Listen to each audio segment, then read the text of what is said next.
Kapansin-pansin umano kung gaano ka-hands-on si Coco Martin pagdating sa mga eksena ni Julia Montes sa kanilang serye.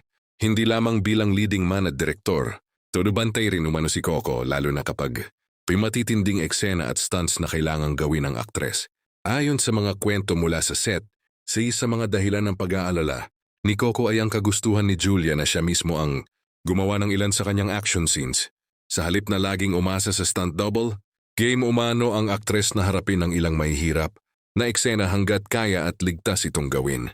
Dahil dito, kahit wala umanong eksena si Coco sa ilang pagkakataon, nananatili pa rin siya sa setup ang bantayan ng takbo ng shooting.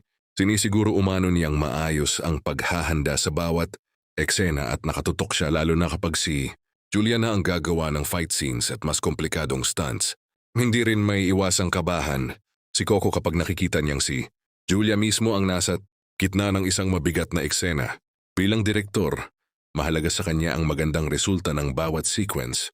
Ngunit higit sa lahat ay prioridad pa rin ang kaligtasan ng mga artistang kasama niya sa proyekto. Kaya naman para sa ilang fans, nakakakilig makita ang pagiging maalaga at hands-on ni Coco kay Julia sa likod ng kamera.